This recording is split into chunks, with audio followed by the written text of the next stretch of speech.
Second Pada. The contents of the first Pada may be summed up as follows. It has been shown that a person who has read the text of the Veda, who further, through the study of the Karma Mimamsa, has acquired a full knowledge of the nature of works, and has recognized that the fruits of such works are limited and non-permanent, in whom there has arisen the desire for the highest aim of man, release, which, as he has come to know in the course of reading the Vedanta portions of scripture, is effected by meditation on the nature of Brahman, such meditation having an infinite and permanent result, who has convinced himself that words are capable of conveying information about accomplished things, and has arrived at the conclusion that the Vedanta texts are an authoritative means of knowledge with regard to the highest Brahman, that such a person,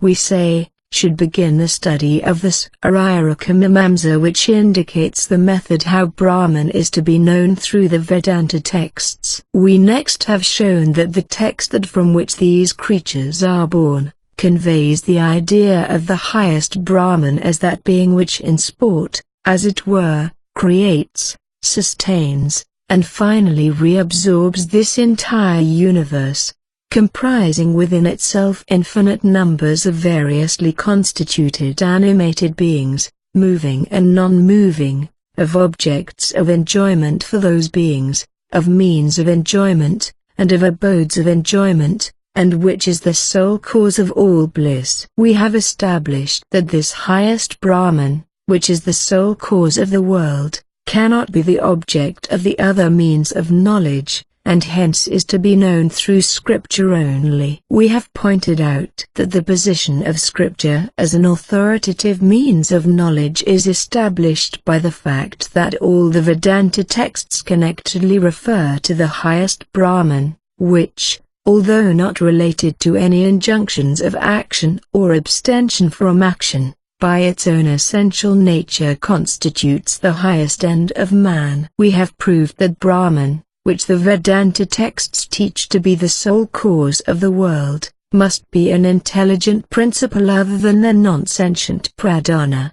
Since Brahman is said to think, we have declared that this intelligent principle is other than the so-called individual soul, whether in the state of bondage or that of release, since the texts describe it as in the enjoyment of supreme bliss, all-wise, the cause of fear or fearlessness on the part of intelligent beings, the inner self of all created things, whether intelligent or non-intelligent, possessing the power of realizing all its purposes, and so on. We have maintained that this highest being has a divine form, peculiar to itself, not made of the stuff of Prakriti, and not due to Karman. We have explained that the being which some texts refer to as a well-known cause of the world, designating it by terms such as ether or breath, which generally denote a special non-sentient being, is that same highest self, which is different from all beings,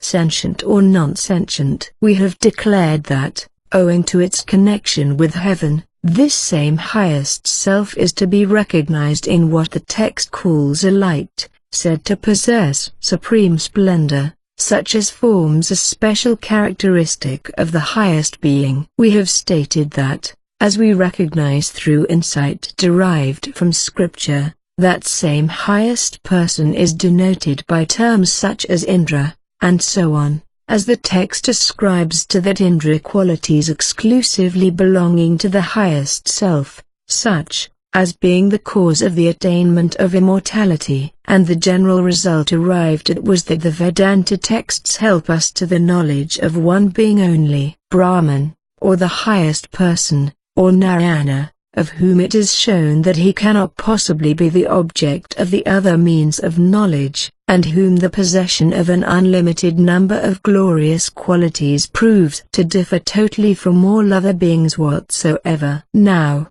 although Brahman is the only object of the teaching of the Vedanta texts, yet some of these texts might give rise to the notion that they aim at setting forth, but some particular being comprised within either the pradhana or the aggregate of individual souls. The remaining padas of the first ADHYÂYA therefore apply themselves to the task of dispelling this notion and proving that what the texts in question aim at is to set forth certain glorious qualities of Brahman. The second pada discusses those texts which contain somewhat obscure references to the individual soul. The third pada those which contain clear references to the same. And the fourth pada finally those texts which appear to contain even clearer intimations of the individual soul, and so on. Everywhere, because there is taught what is known. We read in the Khandogya, man is made of thought, according to what his thought is in this world, so will he be when he has departed this life. Let him form this thought, he who consists of mind, whose body is breath, whose form is light. We here understand that of the meditation enjoined by the clause let him form this thought the object is the being said to consist of mind, to have breath for its body. A doubt, however, arises whether the being possessing these attributes be the individual soul or the highest self. The Purvapakshan maintains the former alternative. For, he says, mind and breath are instruments of the individual soul, while the text without breath, without mind, distinctly denies them to the highest self. Nor can the Brahman mentioned in a previous clause of the same section be connected as an object with the meditation enjoined in the passage under discussion, for Brahman is the referred to in order to suggest the idea of its being the self of all, which idea constitutes a means for bringing about that calmness of mind which is helpful towards the act of meditation enjoined in the clause let a man meditate with calm mind. Nor, again, can it be said that as the meditation conveyed by the clause let him form this thought demands an object, Brahman, although mentioned in another passage, only admits of being connected with the passage under discussion. For the demand for an object is fully satisfied by the being made of mind, which is mentioned in that very passage itself. In order to supply the object we have merely to change the case terminations of the words Manimaya Prana Sarira. It having thus been determined that the being made of mind is the individual soul, we further conclude that the Brahman mentioned in the concluding passage of the section is also the individual soul. They're called Brahman in order to glorify it. This prima facie view is set aside by the sutra.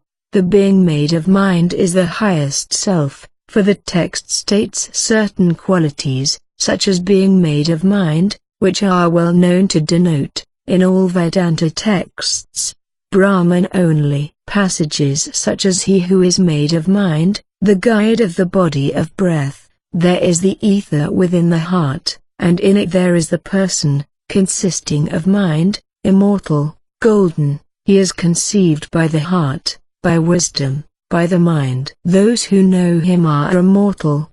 He is not apprehended by the eye nor by speech, but by a purified mind. The breath of breath, breath alone is the conscious self, and having laid hold of this body it makes it rise up. All these beings merge into breath alone, and from breath they arise. These and similar texts refer to Brahman as consisting of mind, to be apprehended by a purified mind, having breath for its body, and being the abode and ruler of breath. This being so, we decide that in the concluding passage, myself within the heart, that is Brahman, the word Brahman has to be taken in its primary sense. The text which declares Brahman to be without mind and breath, merely means to deny that the thought of Brahman depends on a mind, and that its life depends on breath, or else we may interpret the Vedic text and the sutra as follows. The passage all this is Brahman, let a man meditate with a calm mind on this world as originating, ending, and breathing in Brahman, conveys the imagination of meditation on Brahman as the self of all. The subsequent clause let him form the thought, forms an additional statement to that injunction, the purport of which is to suggest certain attributes of Brahman, such as being made of mind. So that the meaning of the whole section is, let a man meditate on Brahman, which is made of mind, has breath for its body, as the self of the whole world. Here a doubt presents itself. Does the term Brahman in this section denote the individual soul or the highest self? The individual soul, the Purvapakshan maintains, for that only admits of being exhibited in coordination with the word all, for the word all denotes the entire world from Brahma down to a blade of grass, and the existence of Brahma and other individual beings is determined by special forms of karman, the root of which is the beginningless nescience of the individual soul. The highest Brahman, on the other hand, which is all-knowing, all-powerful, free from all evil and all shadow of nescience and similar imperfections, cannot possibly exist as the all which comprises within itself everything that is bad. Moreover, we find that occasionally the term Brahman is applied to the individual soul also, just as the highest Lord may be called the highest self or the highest Brahman. That greatness belongs to the individual soul when it has freed itself from its limiting conditions, is moreover attested by scripture, that is fit for infinity. And as the soul's nescience is due to karman, the text may very well designate it, as it does by means of the term tagalan, as the cause of the origin, subsistence, and reabsorption of the world. That is to say, the individual soul which, in its essential nature, is non-limited, and therefore of the nature of Brahman, owing to the influence of nescience enters into the state of a god, or a man, or an animal, or a plant. This view is rejected by the sutra. Everywhere, in the whole world which is referred to in the clause all this is Brahman, we have to understand the highest Brahman, which the term Brahman denotes as the self of the world, and not the individual soul, because there is taught what is known, because the clause all this is Brahman,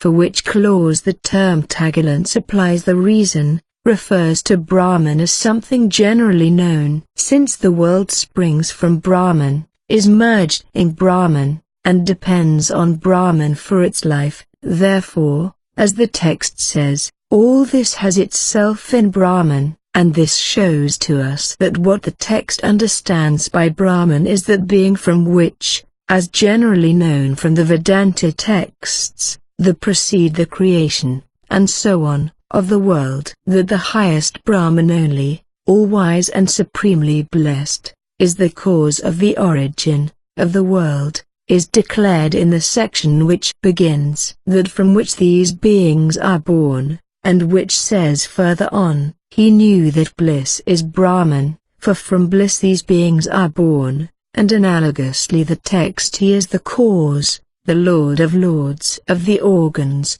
declares the highest Brahman to be the cause of the individual soul. Everywhere, in fact, the texts proclaim the causality of the highest self only. As thus the world which springs from Brahman, is merged in it, and breathes through it, has itself in Brahman, the identity of the two may properly be asserted, and hence the text, the meaning of which is let a man meditate with calm mind on the highest Brahman of which the world is a mode, which has the world for its body, and which is the self of the world, first proves Brahman's being the universal self, and then enjoins meditation on it. The highest Brahman, in its causal condition as well as in its so-called affected state, constitutes the self of the world, for in the former it has for its body all sentient and non-sentient beings in their subtle form, and in the latter the same beings in their gross condition. Nor is there any contradiction between such identity with the world on Brahman's part, and the fact that Brahman treasures within itself glorious qualities antagonistic to all evil, for the imperfections adhering to the bodies, which are mere modes of Brahman, do not affect Brahman itself, to which the modes belong. Such identity rather proves for Brahman supreme lordly power, and thus adds to its excellences. Nor, again, can it rightly be maintained that of the individual soul also identity with the world can be predicated, for the souls being separate according to the bodies with which they are joined cannot be identical with each other. Even in the state of release, when the individual soul is not in any way limited, it does not possess that identity with the world on which there depends causality with regard to the world's creation, sustentation, and reabsorption. Nor, finally, does the Purvapakshan improve his case by contending that the individual soul may be the cause of the creation of the world because it is due to Karman, for although the fact given as reason is true, all the same the Lord alone is the cause of the universe. All this proves that the being to which the text refers as Brahman is none other than the highest self. This second alternative interpretation of the sutra is preferred by most competent persons. The Vritikara says that Brahman, which the clause all this is Brahman declares to be the self of all, is the Lord, and because the qualities meant to be stated are possible, the qualities about to be stated can belong to the highest self only. Made of mind, having breath for its body. Made of mind means to be apprehended by a purified mind only. The highest self can be apprehended only by a mind purified by meditation on that self, such meditation being assisted by the 7 means. Abstention. This intimates that the highest self is of pure goodness, precluding all evil, and therefore different in nature from everything else. For by the impure-minded impure objects only can be apprehended. Having the vital breath for its body means, being the supporter of all life in the world. To stand in relation of a body to something else, means to abide in that other thing, to be dependent on it, and to subserve it in a subordinate capacity, as we shall fully show later on. And all vital breath or life stands in that relation to the highest self, whose form is light, who is of supreme splendor, his form being a divine one of supreme excellence peculiar to him, and not consisting of the stuff of Prakriti, whose purposes are true, whose purposes realize themselves without any obstruction, who is the self of ether, who is of a delicate and transparent nature, like ether, or who himself is the self of ether, which is the causal substance of everything else, or who shines forth himself and makes other things shine forth, to whom all works belong, he of whom the whole world is the work, or he to whom all activities belong, to whom all wishes belong, he to whom all pure objects and means of desire and enjoyment belong, he to whom all odors and tastes belong, he to whom there belong, as objects of enjoyment, all kinds of uncommon, special, perfect, supremely excellent odors and tastes, ordinary smells and tastes being negatived by another text. That which is without sound, without touch, without taste, he who embraces all this, he who makes his own the whole group of glorious qualities enumerated, he who does not speak, because, being in possession of all he could desire, he has no regard for anything, he who, in full possession of lordly power, esteems this whole world with all its creatures no higher than a blade of grass, and hence abides in silence. All these qualities stated in the text can belong to the highest self only, but, on account of impossibility, not the embodied soul. Those who fully consider this infinite multitude of exalted qualities will recognize that not even a shadow of them can belong to the individual soul, whether in the state of bondage or that of release, which is a thing as insignificant as a glowworm and, through its connection with the body, liable to the attacks of endless suffering. It is not possible therefore to hold that the section under discussion should refer to the individual soul. And because there is denotation of the object and the agent, the clause "when I shall have departed from hence I shall obtain him" denotes the highest Brahman as the object to be obtained, and the individual soul as that which obtains it. This shows that the soul which obtains is the person meditating, and the highest Brahman that is to be obtained.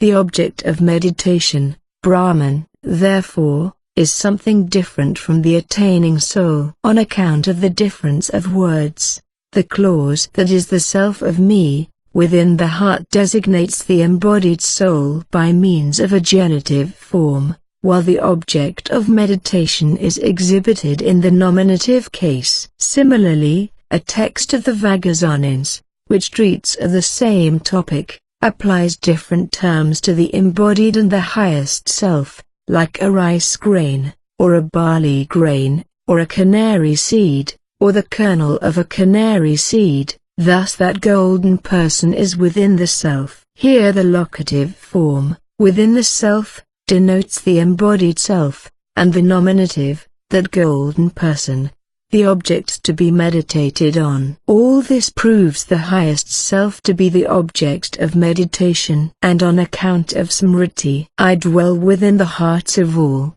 from me come memory and knowledge, as well as their loss. He who free from delusion knows me to be the highest person, the Lord, O Arjuna, is seated in the heart of all beings, driving round by his mysterious power all beings as if mounted on a machine. To him fly for refuge. These Smriti texts show the embodied soul to be the meditating subject, and the highest self the object of meditation. Should it be said that not on account of the smallness of the abode, and on account of the denotation of that, we say no, because has thus to be meditated upon, and because it is said to be like ether. It might be contended that, as the text "he is myself within the heart" declares the being meditated on to dwell within a minute abode, the heart, and as moreover another text, smaller than a grain of rice, declares it to be itself of minute size, that being cannot be the highest self, but only the embodied soul. For other passages speak of the highest self as unlimited, and of the embodied soul as having the size of the point of a goad. This objection the sutra rebuts by declaring that the highest self is spoken of as such, minute, on account of its having to be meditated upon as such. Such minuteness does not, however, belong to its true nature, for in the same section it is distinctly declared to be infinite like ether, greater than the earth, greater than the sky, greater than heaven, greater than all these worlds. This shows that the designation of the highest self as minute is for the purpose of meditation only. The connection of the whole section then is as follows. The clause "all this is Brahman, let a man meditate with calm mind on this world as beginning, ending, and breathing in Brahman," enjoins meditation on Brahman as being the self of all, insofar as it is the cause of the origin and destruction of all, and entering into all beings as their soul gives life to them. The next clause, "Man is made of thought, according as his thought is in this world, so will he be when he has departed this life," declares the attainment of the desired object to depend on the nature of the meditation, and the following clause, "Let him therefore form the following thought," thereupon repeats the injunction with a view to the declaration of details. The clause "he who consists of mind, up to who is never surprised," then states the nature and qualities of the being to be meditated upon, which are to be comprised in the meditation. Next, the clause "he is myself, up to the kernel of a canary seed," declares that the highest person, for the purpose of meditation, abides in the heart of the meditating devotee, representing it as being itself minute, since the heart is minute. After this the clause "he also is myself, up to who is never surprised, describes those aspects of the being meditated upon as within the heart, which are to be attained by the devotee. Next, the words "this myself within the heart" is that Brahman enjoins the reflection that the highest Brahman, as described before, is, owing to its supreme kindness, present in our hearts in order thereby to refresh and inspirit us. Then the clause "when I shall have departed from hence I shall obtain him" suggests the idea that there is a certainty of obtaining him on the basis of devout meditation.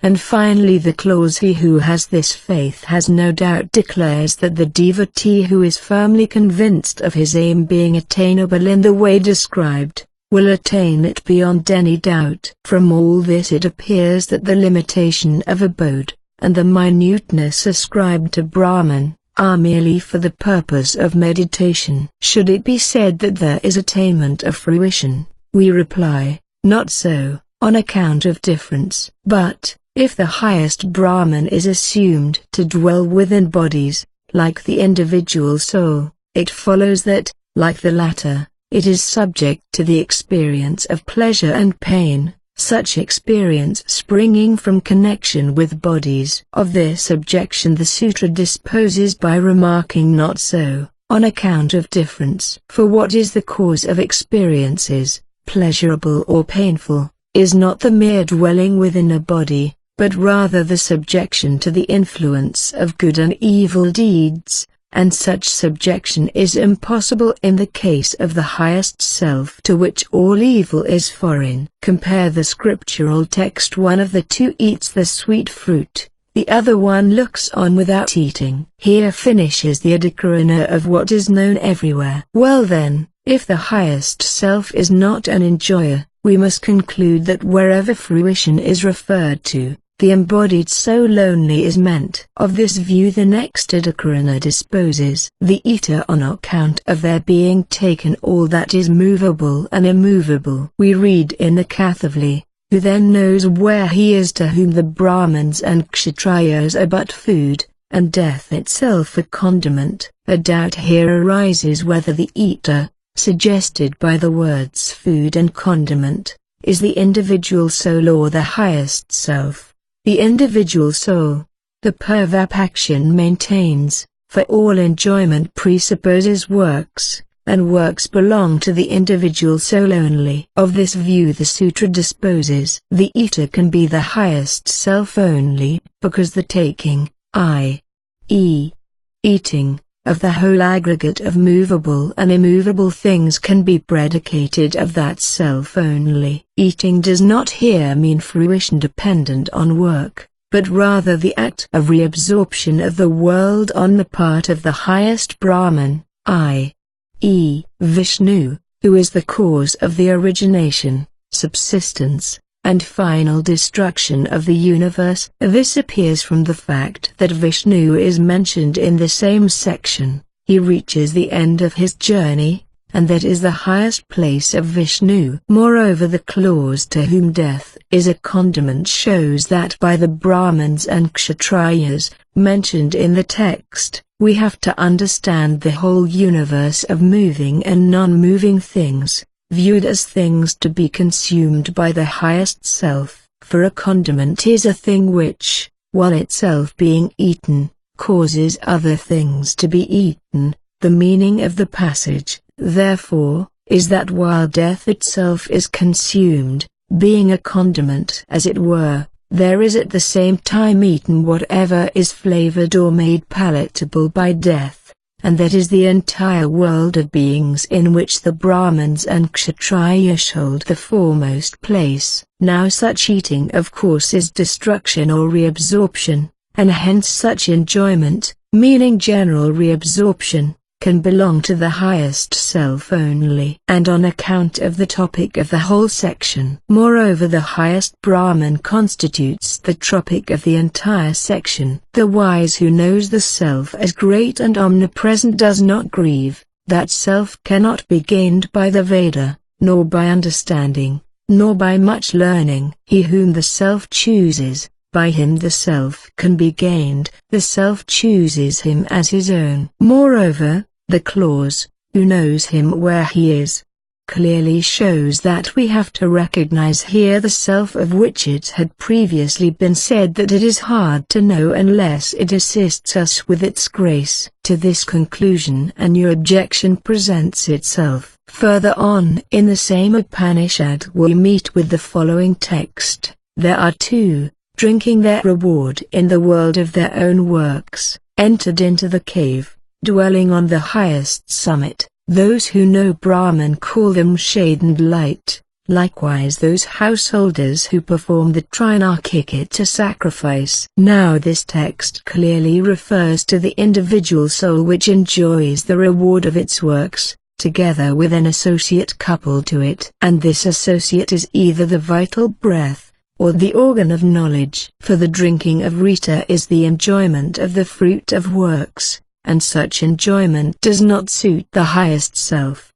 The buddhi, or the vital breath, on the other hand, which are instruments of the enjoying embodied soul, may somehow be brought into connection with the enjoyment of the fruit of works. As the text is thus seen to refer to the embodied soul coupled with some associate, we infer, on the ground of the two texts belonging to one section, that also the eta described in the former text is none other than the individual soul. To this objection the next sutra replies: the two entered into the cave are the two selves. On account of this being seen, the two, entered into the cave and drinking their reward, are neither the embodied soul together with the vital breath, nor the embodied soul together with the buddhi. It is rather the embodied self and the highest self, which are designated by those terms. For this is seen, it is seen that in that section the individual self and the highest self only are spoken of as entered into the cave. To the highest self there refers,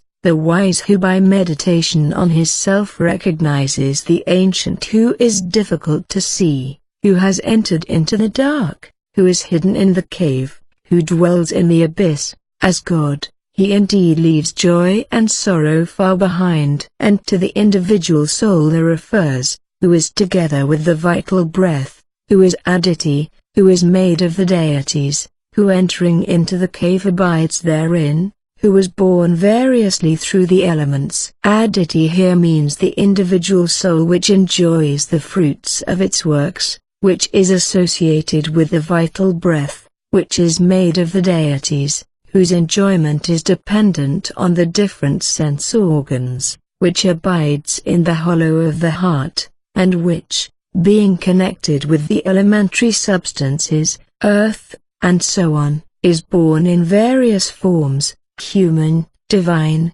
That the text speaks of the two selves as drinking their reward is to be understood in the same way as the phrase "there go the umbrella bearers," or else we may account for this on the ground that both are agents with regard to the drinking, insofar as the drinking individual soul is caused to drink by the highest self, and on account of distinctive qualities. Everywhere in that section we meet with statements of distinctive attributes of the two selves, the highest self being represented as the object of meditation and attainment, and the individual self as the meditating and attaining subject. The passage "when he has known and understood that which is born from Brahman, the intelligent, to be divine and venerable, then he obtains everlasting peace" refers to the meditating individual soul which recognizes itself as being of the nature of Brahman. On the other hand,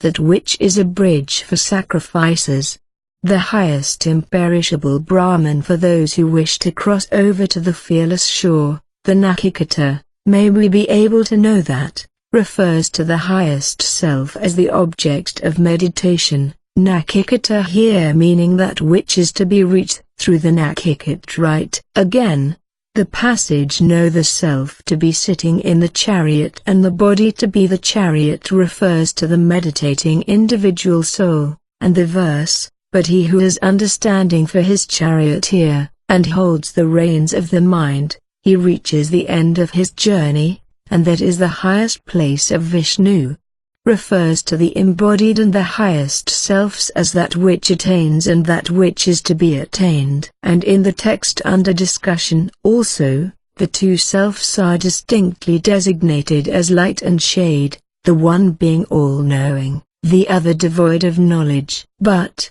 a new objection is raised. The initial passage, that doubt which there is when a man is dead, some saying, he is, others, he is not, clearly asks a question as to the true nature of the individual soul, and we hence conclude that that soul forms the topic of the whole chapter. Not so, we reply. That question does not spring from any doubt as to the existence or non-existence of the soul apart from the body, for if this were so the two first boons chosen by Nachiketas would be unsuitable. For the story runs as follows. When the sacrifice offered by the father of Nachiketas, at which all the possessions of the sacrifice were to be given to the priests, is drawing towards its close, the boy, feeling afraid that some deficiency on the part of the gifts might render the sacrifice unavailing, and dutifully wishing to render his father's sacrifice complete by giving his own person also,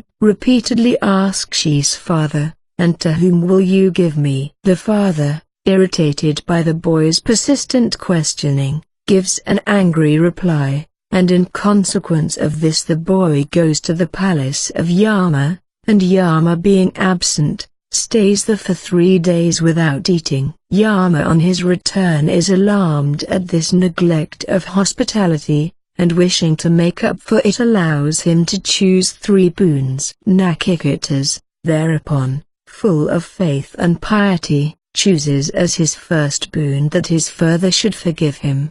Now it is clear that conduct of this kind would not be possible in the case of one not convinced of the soul having an existence independent of the body. For his second boon, again, he chooses the knowledge of a sacrificial fire, which has a result to be experienced only by a soul that has departed from the body. And this choice also can clearly be made only by one who knows that the soul is something different from the body. When, therefore, he chooses for his third boon the clearing up of his doubt as to the existence of the soul after death, it is evident that his question is prompted by the desire to acquire knowledge of the true nature of the highest self, which knowledge has the form of meditation on the highest self, and by means thereof, knowledge of the true nature of final release, which consists in obtaining the highest Brahman. The passage, therefore, is not concerned merely with the problem as to the separation of the soul from the body,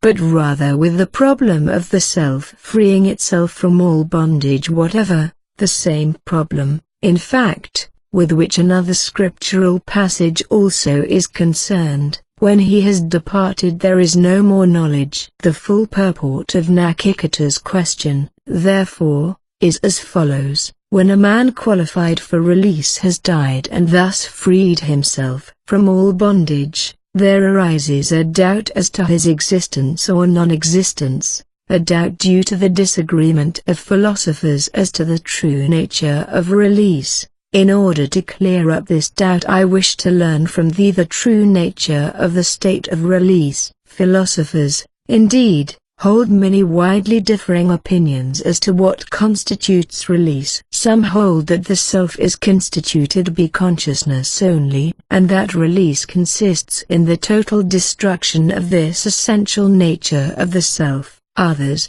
while holding the same opinion as to the nature of the self, define release as the passing away of nescience. Others hold that the self is in itself non-sentient, like a stone, but possesses, in the state of bondage, certain distinctive qualities, such as knowledge, and so on. Release then consists in the total removal of all these qualities, the self remaining in a state of pure isolation. Others, again, who acknowledge a highest self free from all imperfection, maintain that through connection with limiting adjuncts that self enters on the condition of an individual soul, Release then means the pure existence of the highest self, consequent on the passing away of the limiting adjuncts. Those, however, who understand the Vedanta, teach as follows: there is a highest Brahman which is the sole cause of the entire universe,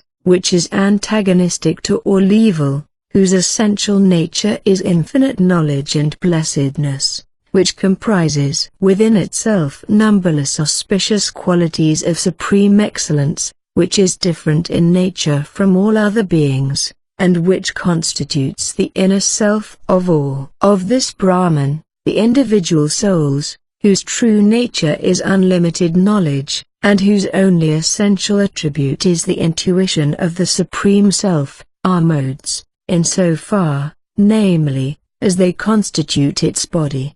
The true nature of these souls is, however, obscured by nescience, the influence of the beginningless chain of works, and by release then we have to understand that intuition of the highest self, which is the natural state of the individual souls, and which follows on the destruction of nescience. When Nachiketas desires Yama graciously to teach him the true nature of release and the means to attain it, Yama at first tests him by dwelling on the difficulty of comprehending release, and by tempting him with various worldly enjoyments.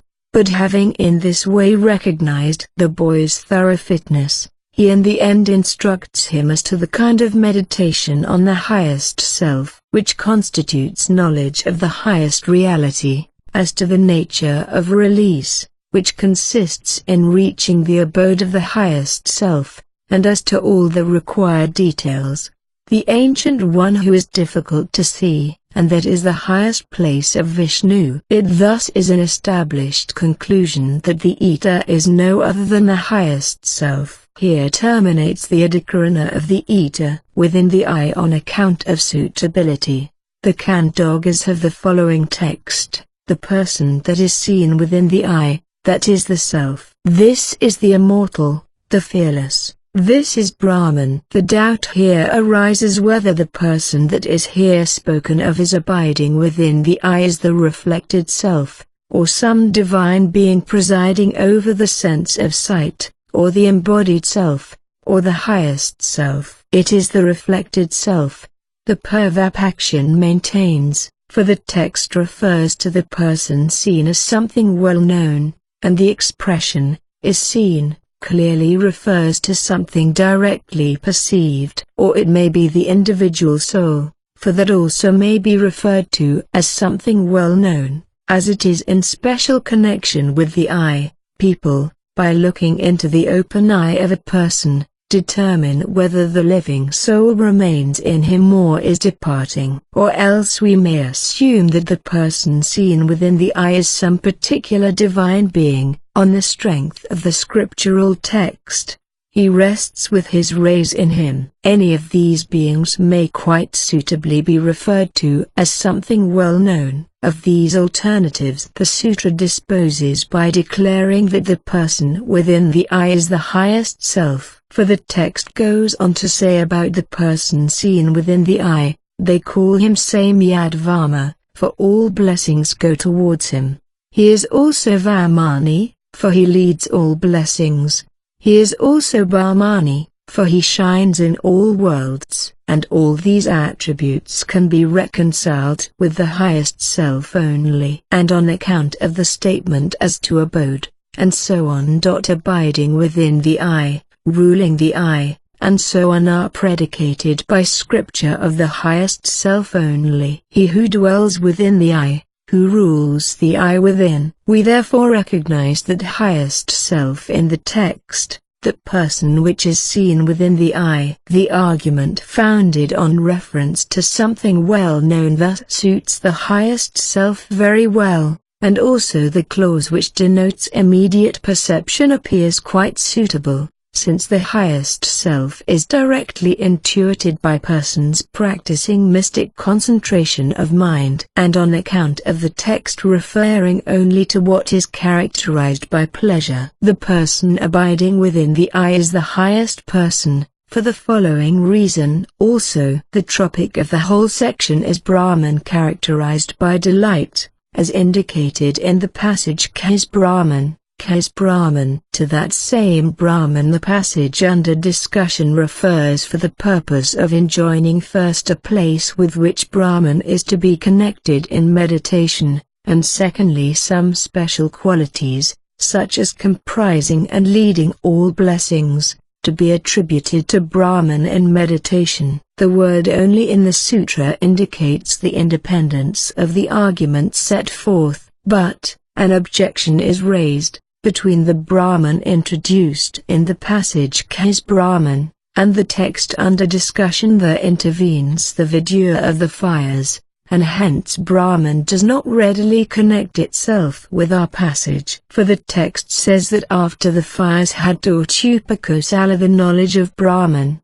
they taught him a meditation on themselves, and this knowledge of the fires cannot be considered a mere subordinate part of the knowledge of Brahman, for the text declares that it is special fruits of its own. The attainment of a ripe old age and prosperous descendants, which are not comprised in the results of the knowledge of Brahman, but rather opposed to them in nature. To this we make the following reply, as both passages contain the word Brahman, and as from the words of the fires, the teacher will tell you the way, it follows that the knowledge of Brahman is not complete before that way has been taught. We determine that the knowledge of the fires which stands between the two sections of the knowledge of Brahman is a mere subordinate member of the latter. This also appears from the fact that the Gahapatiya fire begins to instruct Upakosala only after he has been introduced into the knowledge of Brahman. Upakosala moreover complains that he is full of sorrows, and thus shows himself to be conscious of all the sufferings incidental to human life, birth, old age, death, which result from man being troubled by manifold desires for objects other than the attainment of Brahman. When therefore the fires conclude their instruction by combining in saying, "This, O friend, is the knowledge of us and the knowledge of the self, which we impart to thee," it is evident that the Vidya of the fires has to be taken as a subordinate member of the knowledge of the self whose only fruit is release, and from this it follows that the statement of the results of the Agni Vidya has to be taken merely as anathavada. It, moreover, is by no means true that the text mentions such fruits of the Agni Vidya as would be opposed to final release. All the fruits mentioned suit very well the case of a person qualified for release. He destroys sin, he destroys all evil works standing in the way of the attainment of Brahman, he obtains the world, i.e., all impeding evil works having been destroyed, he obtains the world of Brahman. He reaches his full age. He fully reaches that age which is required for the completion of meditation on Brahman. He lives long, he lives unassailed by afflictions until he reaches Brahman. His descendants do not perish, his pupils, and their pupils, as well as his sons, grandsons, do not perish, they are all that knowers of Brahman, in agreement with what another text declares to be the reward of knowledge of Brahman. In his family no one is born ignorant of Brahman. We guard him in this world and the other, we fires guard him from all troubles until he reaches Brahman. The Agni Vidya thus being a member of the Brahma Vidya, there is no reason why the Brahman introduced in the earlier part of the Brahma Vidya should not be connected with the latter part, the function of this latter part being to enjoin a place of meditation, and some special qualities of Brahman to be included in the meditation. But as the fires tell Upakosala the teacher will tell you the way, we conclude that the teacher has to give information as to the way to Brahman only. How then can his teaching refer to the place of meditation and the special qualities of Brahman? We have to consider, we reply, in what connection the fires address those words to Upakosala, his teacher having gone on a journey without having imparted to him the knowledge of Brahman, and Upakosala being dejected on that account, the sacred fires of his teacher, well pleased with the way in which Upakosala had tended them, and wishing to cheer him up, impart to him the general knowledge of the nature of Brahman and the subsidiary knowledge of the fires, but remembering that, as scripture says, the knowledge acquired from a teacher is best, and hence considering it advisable that the teacher himself should instruct Upakosala as to the attributes of the highest Brahman, the place with which it is to be connected in meditation and the way leading to it, they tell him the teacher will tell you the way connoting everything that remains to be taught by the teacher. In agreement here with the teacher, having first said, I will tell you this, and as water does not cling to a lotus leaf, so no evil clings to one who knows it, instructs him about Brahman as possessing certain auspicious attributes, and to be meditated upon as abiding within the eye, and about the way leading to Brahman. It is thus a settled conclusion that the text under discussion refers to that Brahman which was introduced in the passage Kas Brahman, and that hence the person abiding within the eye is the highest self. But, an objection is raised, how do you know that the passage Kas Brahman really refers to the highest Brahman, so as to be able to interpret on that basis the text about the person within the eye? It is a more obvious interpretation to take the passage about Kas enjoining a meditation on Brahman viewed under the form of elemental ether and of ordinary worldly pleasure. This interpretation would, moreover, be in agreement with other similarly worded texts, such as name is Brahman, mind is Brahman, for that very reason that is Brahman, because the clause what is Ka the same is Ka speaks of ether as characterized by pleasure, the ether which is denoted by Ka is no other than the highest Brahman. To explain, on the fires declaring breath is Brahman, Kas Brahman, Upakosala says, I understand that breath is Brahman, but I do not understand Ka. The meaning of this is as follows. The fires cannot speak of meditation on Brahman under the form of breath and so on, because they are engaged in giving instruction to me, who am afraid of birth, old age, death, and desirous of final release. What they declare to me therefore is meditation on Brahman itself. Now here Brahman is exhibited in coordination with certain well-known things, breath and so on. That Brahman should be qualified by coordination with breath is suitable, either from the point of view of Brahman having the attribute of supporting the world, or on account of Brahman being the ruler of breath, which stands to it in the relation of a body. Hence Upakosala says, I understand that breath is Brahman. With regard to pleasure and ether, on the other hand, there arises the question whether they are exhibited in the relation of qualifying attributes of Brahman on the ground of their forming the body of Brahman, and hence being ruled by it, or whether the two terms are meant to determine each other, and thus to convey a notion of the true nature of Brahman being constituted by supreme delight. On the former alternative the declaration of the fires would only state that Brahman is the ruler of the elemental ether and of all delight depending on the sense organs, and this would give no notion of Brahman's true nature. On the latter alternative the fires would declare that unlimited delight constitutes Brahman's true nature. In order to ascertain which of the two meanings has to be taken, Upakosala therefore says, I do not understand Ka. The fires, comprehending what is in his mind, thereupon reply, what is Ka the same is Ka, what is Ka the same is Ka, which means that the bliss which constitutes Brahman's nature is unlimited. The same Brahman therefore which has breath for its attribute because breath constitutes its body, is of the nature of unlimited bliss.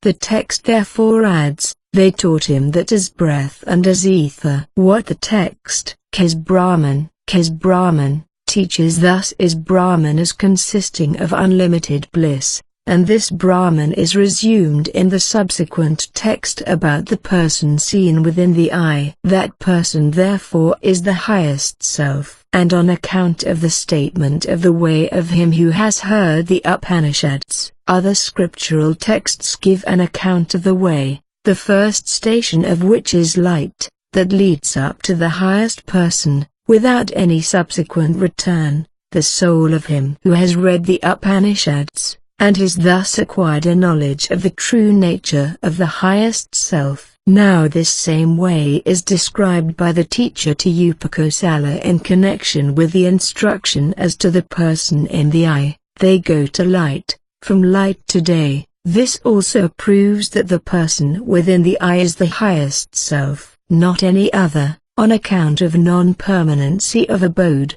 and of impossibility, as the reflected self and the other selves mentioned by the Purvapakshin do not necessarily abide within the eye, and as conditionless immortality and the other qualities cannot possibly belong to them. The person within the eye cannot be any self other than the highest self. Of the reflected self it cannot be said that it permanently abides within the eye, for its presence that depends on the nearness to the eye of another person. The embodied self again has its seat within the heart, which is the root of all sense organs, so as to assist thereby the activities of the different senses. It cannot therefore abide within the eye. And with regard to the divinity, the text says that he rests with his rays in him, the eye. This implies that the divine being may preside over the organ of sight, although itself abiding in another place. It does not therefore abide in the eye. Moreover, non-conditioned immortality and similar qualities cannot belong to any of these three selves. The person seen within the eye therefore is the highest self. We have assumed as proved that the abiding within the eye and ruling the eye can belong to the highest self only, and have on that basis proved that the self within the eye is the highest self. Here terminates the adhikarana of that within. The next sutra now proceeds to prove that assumption. The internal ruler in the clauses with respect to the gods, with respect to the worlds, because the attributes of that are designated, the Vagasanins, of the Kanwa as well as the Madhyandina branch, have the following text: He who dwelling in the earth is within the earth, whom the earth does not know, whose body the earth is, who rules the earth within, he is thyself, the ruler within, the immortal. The text thereupon extends this teaching as to a being that dwells in things, is within them, is not known by them, has them for its body and rules them, in the first place to all divine beings. Water, fire, sky, air, sun, the regions, moon, stars, ether, darkness, light, and next to all material beings. Breath, speech, eye, ear, mind, skin, knowledge, seed, closing each section with the words, He is thyself, the ruler within, the immortal.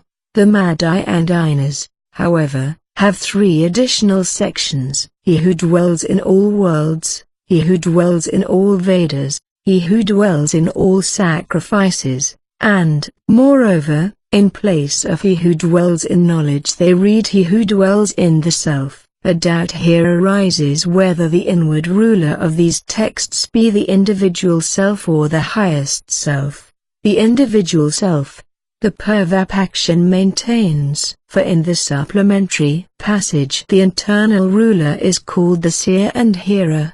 His knowledge is said to depend on the sense organs, and this implies the view that the seer only is the inward ruler, and further the clause there is no other seer but he negatives any other seer. This view is set aside by the sutra. The ruler within, who is spoken of in the clauses marked in the text by the terms with respect of the gods, with respect of the worlds, is the highest self free from all evil, Narayana. The sutra purposely joins the two terms with respect to the gods and with respect to the worlds in order to intimate that, in addition to the clauses referring to the gods and beings exhibited by the Kanva text, the Madhyayana text contains additional clauses referring to the worlds, Vedas.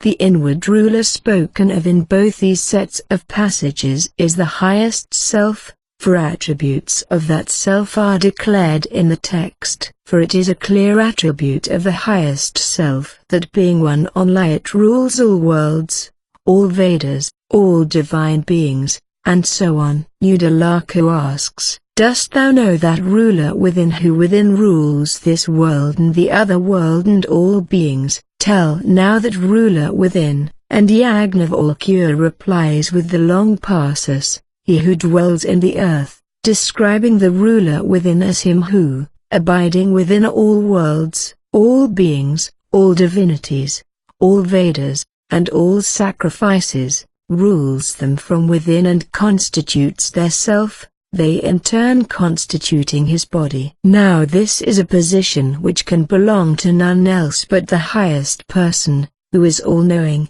and all whose purposes immediately realize themselves. That it is the highest self only which rules over all and is the self of all. Other Upanishad texts also declare, entered within, the ruler of creatures, the self of all. Having sent forth this he entered into it. Having entered it he became Sat and Tayat. Similarly the text from the Subbalup, which begins, there was not anything here in the beginning, and extends up to the one God, Narayana, shows that it is the highest Brahman only which rules all, is the self of all, and has all beings for its body. Moreover, essential immortality is an attribute of the highest self only. Nor must it be thought that the power of seeing and so on that belongs to the highest self is dependent on sense organs. It rather results immediately from its essential nature, since its omniscience and power to realize its purposes are due to its own being only. In agreement here with Scripture says, he sees without eyes, he hears without ears, without hands and feet he grasps and hastes. What terms such as seeing and hearing really denote is not knowledge insofar as produced by the eye and ear,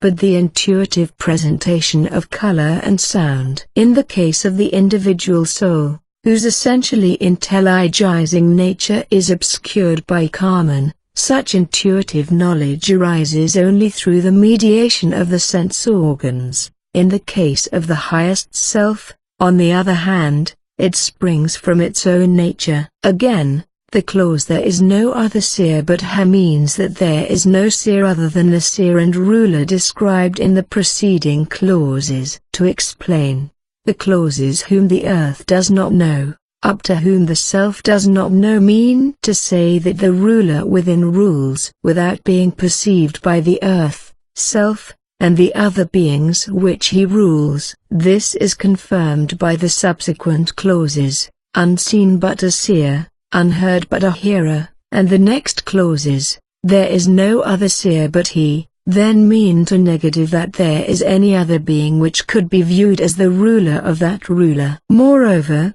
the clauses that is the self of thee, he is the self of the exhibit the individual self in the genitive form, and thus distinguish it from the ruler within, who is declared to be their self, and not that which Smriti assumes, on account of the declaration of qualities not belonging to that, nor the embodied one. That which Smriti assumes is the pradhana, the embodied one is the individual soul. Neither of these can be the ruler within, since the text states attributes which cannot possibly belong to either. For there is not even the shadow of a possibility that essential capability of seeing and ruling all things, and being the self of all, and immortality should belong either to the non-sentient pradhana or to the individual soul. The last two sutras have declared that the mentioned qualities belong to the highest self, while they do not belong to the individual soul. The next sutra supplies a new, independent argument, for both also speak of it as something different. Both, the VEDΑNTAs as well as the canvas, distinguish in their texts the embodied soul, together with speech and other non-intelligent things, from the ruler within, representing it as an object of his rule. The VEDANTAs read, he who dwells in the self, whom the self does not know. The canvas, he who dwells within understanding. The declaration of the individual self being ruled by the ruler within implies of course the declaration of the former being different from the latter. The conclusion from all this is that the ruler within is a being different from the individual soul. The highest self free from all evil, Narayana. Here terminates the adhikārana of the internal ruler. That which possesses the qualities of invisibility, on account of the declaration of attributes. The Atharvanikas read in their text, the higher knowledge is that by which that indestructible is apprehended. That which is invisible, unsayable, without origin and qualities, that it is which the wise regard as the source of all beings. And further on, that which is higher than the high imperishable. The doubt here arises whether the indestructible, possessing the qualities of imperceptibility, and that which is higher than the indestructible, should be taken to denote the pradhana and the soul of the Sankhya's, or whether both denote the highest self. The Purvapakshan maintains the former alternative. For, he says, while in the text last discussed there is mentioned a special attribute of an intelligent being, in the clause unseen but a seer, no similar attribute is stated in the former of the two texts under discussion, and the latter text clearly describes the collective individual soul, which is higher than the imperishable pradhana, which itself is higher than all its effects. The reasons for this decision are as follows. Color and so on reside in the gross forms of non-intelligent matter. The elements, earth, and so on. When, therefore, visibility and so on are expressly negatived, such negation suggests a non-sentient thing cognate to earth, but of a subtle kind, and such a thing is no other than the pradhana. And as something higher than this pradhana there are known the collective souls only, under whose guidance the pradhana gives birth to all its effects, from the so-called mahat downwards to individual things. This interpretation is confirmed by the comparisons set forth in the next sloka, as the spider sends forth and draws in its threads, as plants spring from the earth, as hair grows on the head and body of the living man. Thus does everything arise here from the indestructible. The section therefore is concerned only with the pradhana and the individual soul. This prima facie view is set aside by the sutra. That which possesses invisibility and the other qualities stated in the text, and that which is higher than the high indestructible, is no other than the highest self. For the text declares attributes which belong to the highest self only. He who knows all, cognizes all. Let us shortly consider the connection of the text. The passage beginning the higher knowledge is that by which the indestructible is apprehended declares an indestructible being possessing the attributes of invisibility and so on.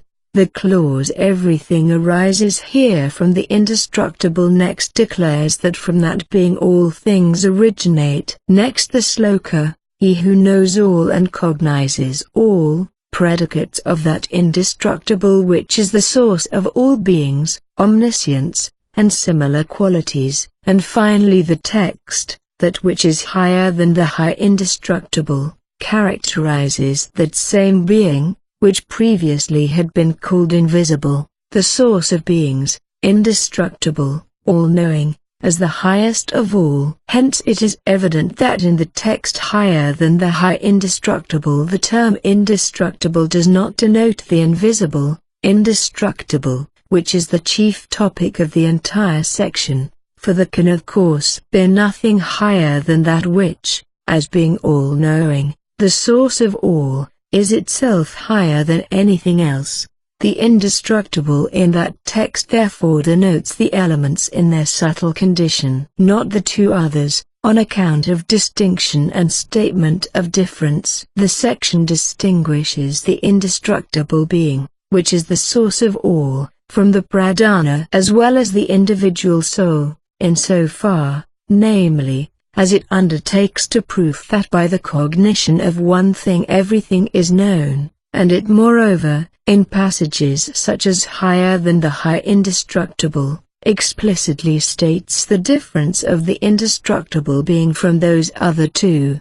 The text first relates that Brahma told the knowledge of Brahman, which is the foundation of the knowledge of all, to his eldest son Atharvana. This introduces the knowledge of Brahman as the topic of the section. Then, the text proceeds, in order to obtain this knowledge of Brahman, which had been handed down through a succession of teachers to Angiras, Saunaka approached Angiras respectfully and asked him, "What is that through which, if known, all this is known?"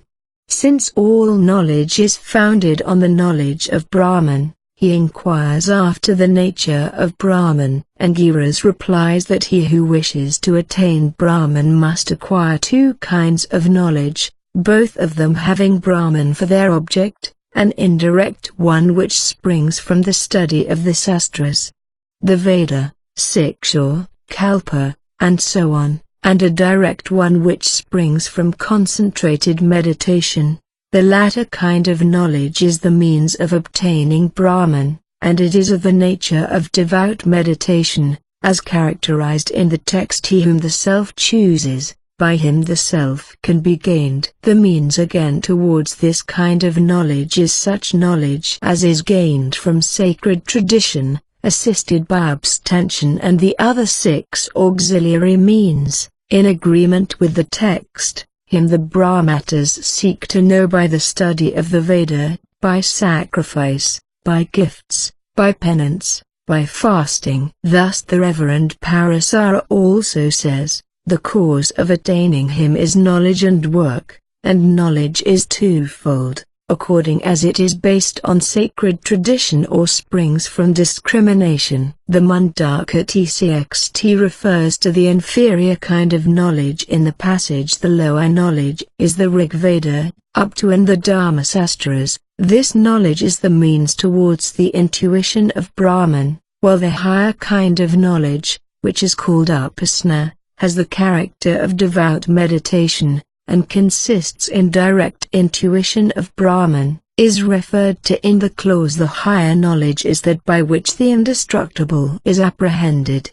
The text next following, that which is invisible, then sets forth the nature of the highest Brahman, which is the object of the two kinds of knowledge previously described. After this the passage as the spider sends forth and draws in its thread declares that from that indestructible highest Brahman, as characterized before, there originates the whole universe of things, sentient and non-sentient.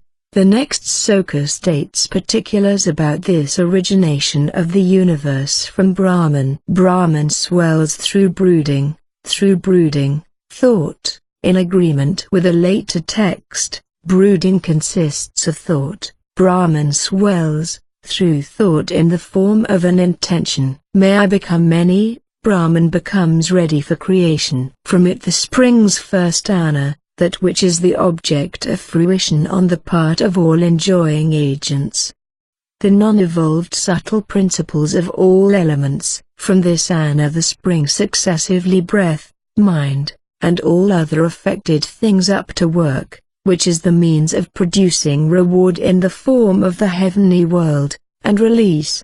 The last sloka of the first chapter thereupon first states the qualities, such as omniscience and so on, which capacitate the highest Brahman for creation, and then declares that from the indestructible highest Brahman there springs the affected Brahman, distinguished by name and form, and comprising all enjoying subjects and objects of enjoyment. The first sloka of the second chapter declares first that the highest Brahman is absolutely real, and then admonishes those who desire to reach the indestructible highest self, which possesses all the blessed qualities stated before and exists through itself, to turn away from other rewards and to perform all those sacrificial works depending on the three sacred fires which were seen and revealed by poets in the four Vedas and are incumbent on men according to caste and asrama. The section "This is your path up to this is the holy Brahma world gained by your good works" next states the particular mode of performing those works,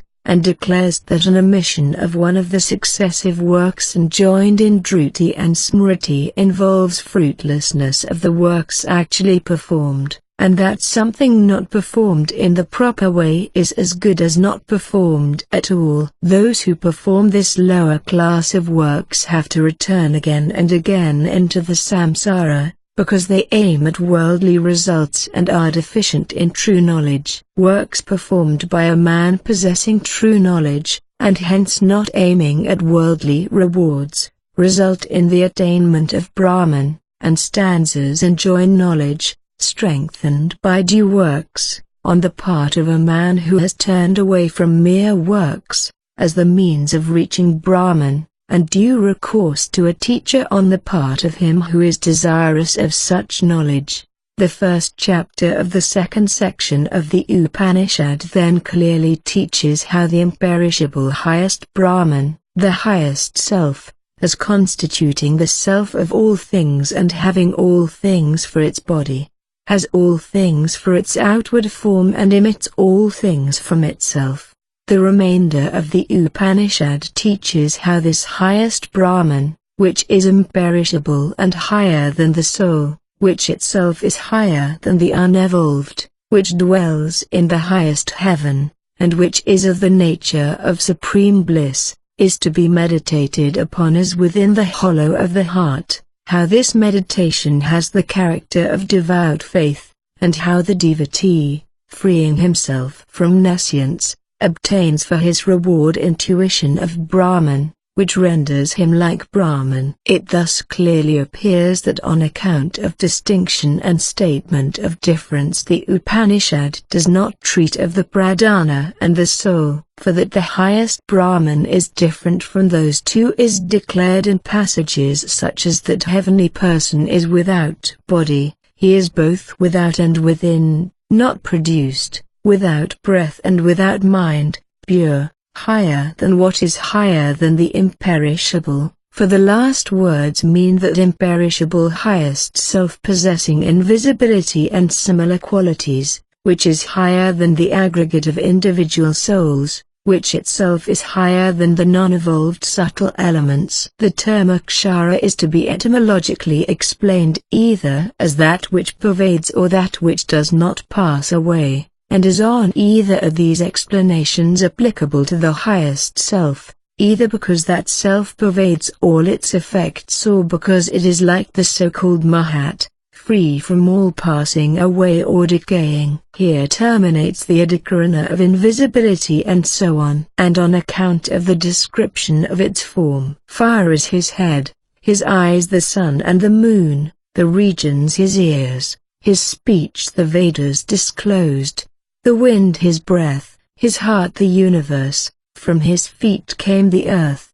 He is indeed the inner self of all things. The outward form here described can belong to none but the highest self, that is, the inner self of all beings. The section therefore treats of the highest self, Vaisvanara, on account of the distinctions qualifying the common term. The Kantogas read in their text, "You know at present that Vaisvanara self, tell us that," and further on, "But he who meditates on the Vaisvanara self as a span long." The doubt here arises whether that Vaisvanara self can be made out to be the highest self or not. The Purvapakshan maintains the latter alternative. For, he says, The word Vaisvanara is used in the sacred texts in 4 different senses. It denotes in the first place the intestinal fire, that is the Vaisvanara fire by which the food that is eaten is cooked, digested. Its noise is that which one hears when one covers one's ears. When man is on the point of departing this life, he does not hear that noise. It next denotes the third of the elements.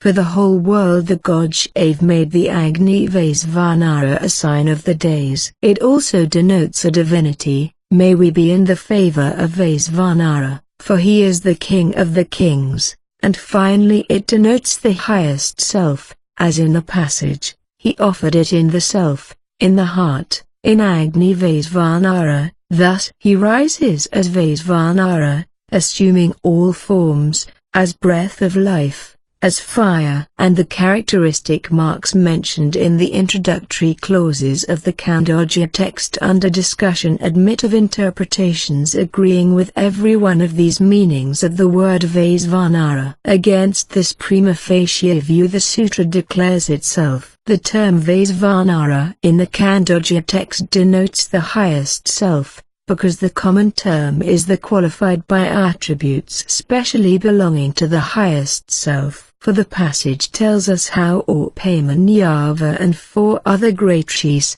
having met and discussed the question as to what was their self and Brahman, come to the conclusion to go to Udalaka because he is reputed to know the Vaisvanara self. Udalaka, recognizing their anxiety to know the Vaisvanara self, and deeming himself not to be fully informed on this point, refers them to Svapati Kakya as thoroughly knowing the Vaisvanara self, and they thereupon, together with Udalaka, approaches Svapati. The king duly honors them with presents, and as they appear unwilling to receive them, explains that they may suitably do so, he himself being engaged in the performance of religious vow, and at the same time instructs them that even men knowing Brahman must avoid what is forbidden and do what is prescribed. When thereupon he adds that he will give them as much wealth as to the priests engaged in his sacrifice,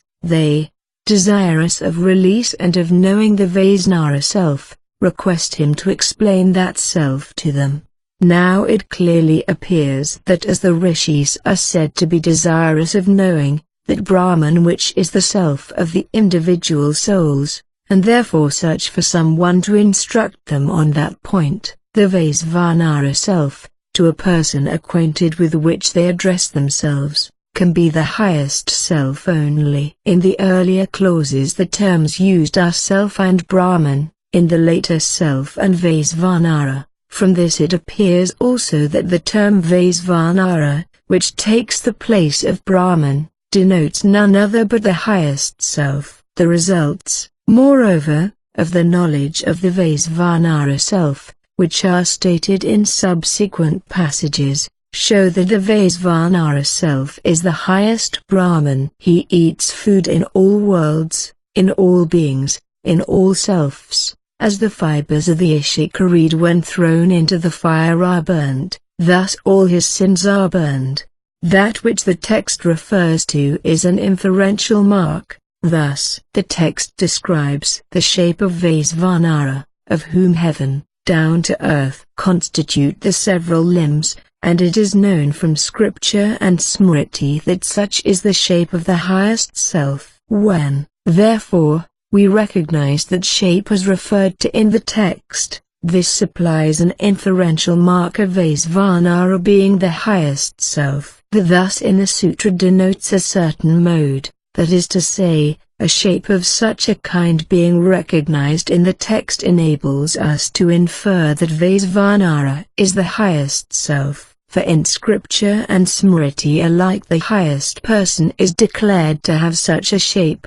The text of the Atharvanas: Agni is his head, the sun and moon his eyes, the regions his cars, his speech the Vedas disclosed, the wind his breath, his heart the universe, from his feet came the earth. He is indeed the inner self of all things. Agni in this passage denotes the heavenly world, in agreement with the text that world indeed is Agni and the following Smriti texts.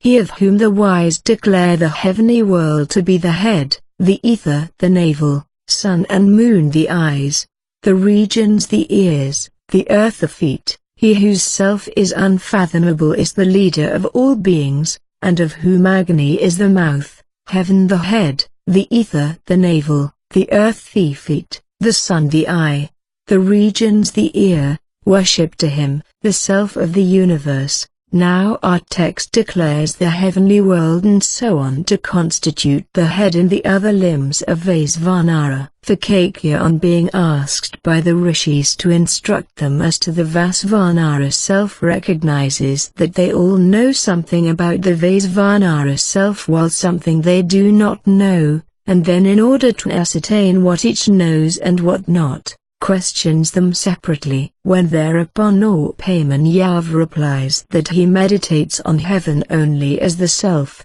Kakya, in order to disabuse him from the notion that heaven is the whole Vaisvanara self, teaches him that heaven is the head of Vaisvanara, and that of heaven which thus is a part only of Vaisvanara, SÚTRAS is the special name. Similarly he is thereupon told by the other rishis that they meditate only on sun, air, ether, and earth, and informs them in return that the special names of these beings are the omniform, he who moves in various ways, the full one, wealth and firm rest, and that these all are mere members of the Vaisvanara self.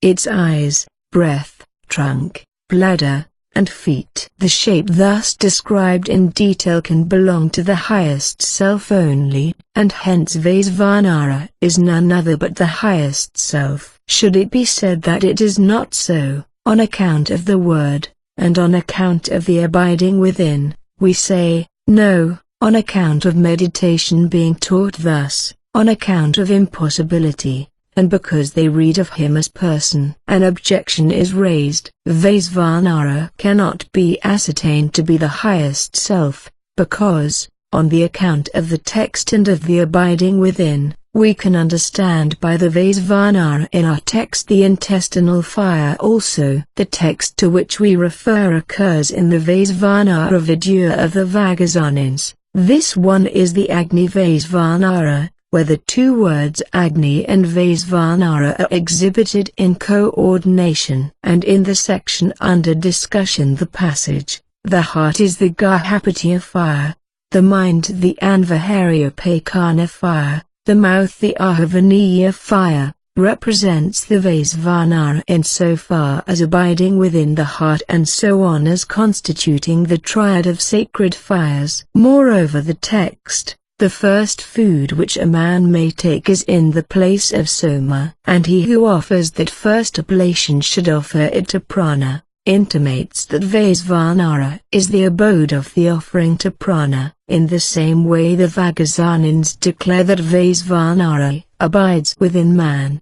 In the passage he who knows this Agni Vaisvanara shaped like a man abiding within man, as thus Vaisvanara appears in coordination with the word Agni, is represented as the triad of sacred fires, is said to be the abode of the oblation to breath, and to abide within man, he must be viewed as the intestinal fire, and it is therefore not true that he can be identified with the highest self only. This objection is set aside by the sutra. It is not so on account of meditation being taught thus, as the text means to teach that the highest Brahman which, in the manner described before, has the three worlds for its body should be meditated upon as qualified by the intestinal fire which constitutes Brahman's body. For the word Agni denotes not only the intestinal fire, but also the highest self in so far as qualified by the intestinal fire. But how is this to be known? On account of impossibility.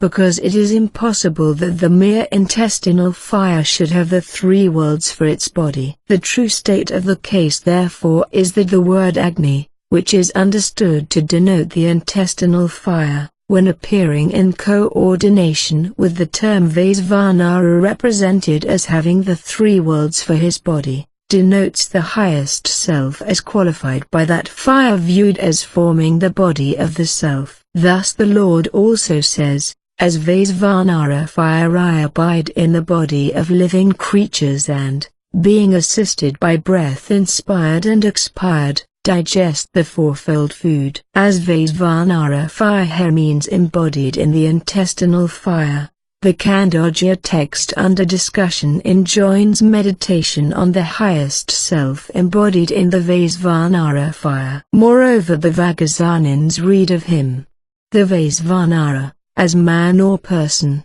In the passage that Agni Vaisvanara is the person, the intestinal fire by itself cannot be called a person. Unconditioned personality belongs to the highest self only. Compare the thousand-headed person, and the person is all this. For the same reasons not the divinity and the element. For the reasons stated Vaisvanara can be neither the deity fire, nor the elemental fire which holds the third place among the gross elements. Gaimani thinks that there is no objection to directly. So far it has been maintained that the word Agni, which stands in coordination with the term Vaisvanara, denotes the highest self insofar as qualified by the intestinal fire constituting its body, and that hence the text under discussion enjoins meditation on the highest self. Gaimani, on the other hand, is of opinion that there is no reasonable objection to the term Agni,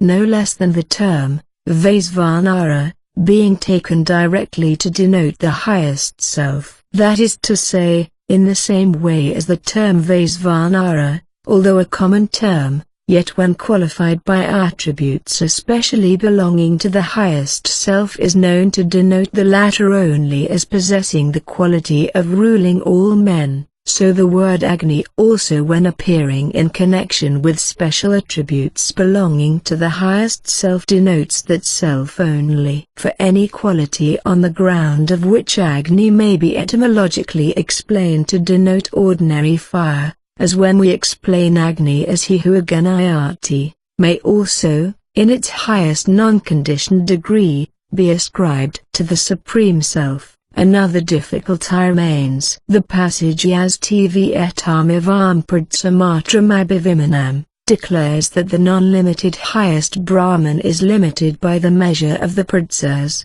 of the different spaces heaven, ether, earth, which had previously been said to constitute the limbs of Vaisvanara. How is this possible? On account of definiteness. Thus Asmarataya opines.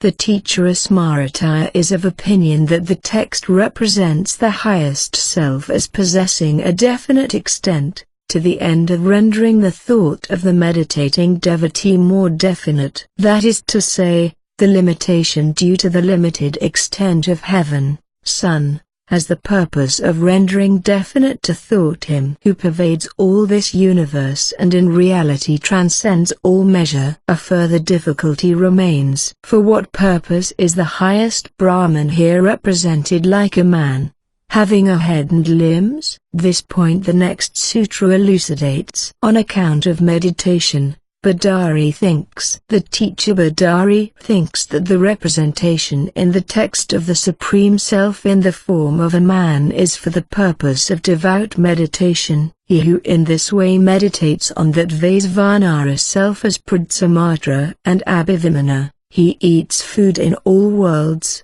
in all beings, in all selves. What this text enjoins is devout meditation for the purpose of reaching Brahman. In this way means as having a human form. And the eating of food in all worlds, means the gaining of intuitional knowledge of Brahman which abides everywhere and is in itself of the nature of supreme bliss. The special kind of food, the special objects of enjoyment which belong to the different selves standing under the influence of karma cannot be meant here, for those limited objects have to be shunned by those who desire final release. A further question arises. If Vaisvanara is the highest self, how can the text say that the altar is its chest, the grass on the altar its hairs, and soon. Such a statement has a sense only if we understand by Vaisvanara the intestinal fire. This difficulty the next sutra elucidates. On account of imaginative identification, thus Gaimani thinks, for thus the text declares.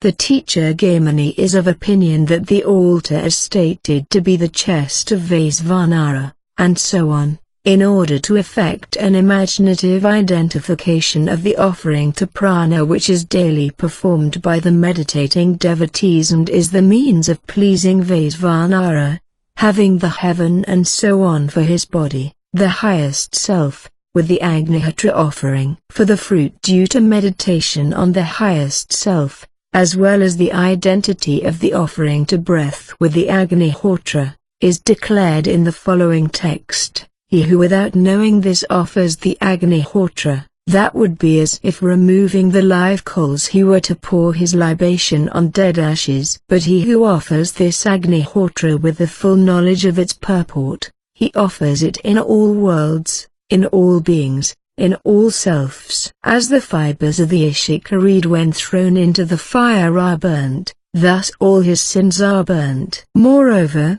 they record him in that. They speak of him, Vaisvanara, who has heaven for his head, the highest self, as within that, the body of the devotee, so as to form the abode of the oblation to prana. In the text of that Vaisvanara self, the head is SÜTRAS, and so on. The context is as follows. The clause he who meditates on the Vaisvanara self as Pradsamatra, enjoins meditation on the highest self having the three worlds for its body, on Vaisvanara. The following clause he eats food in all worlds teaches that the attaining of Brahman is the reward of such meditation. And then the text proceeds to teach the Agnihotra offered to prana, which is something subsidiary to the meditation taught. The text here establishes an identity between the members, fire, sun, of the Vaisvanara enjoined as object of meditation, and parts, head, eye, breath, trunk, bladder, feet, of the worshipper's body. The head is SÜTRAS, that means, the head of the devotee is heaven, which is the head of the highest self, and so on up to the feet. The feet of the devotee are identical with the earth, which constitutes the feet of the highest self. The devotee having thus reflected on the highest self, which has the three worlds for its body, as present within his own body, thereupon is told to view his own chest, hair, heart, mind and mouth as identical with the altar, grass and the other things which are required for the Agnihotra, further to identify the oblation to prana with the Agnihotra, and by means of this prana Agnihotra to win the favor of Vaisvanara, the highest self. The final conclusion then remains that Vaisvanara is none other than the highest self, the Supreme Person. Here terminates the Adhikarana of Vaisvanara.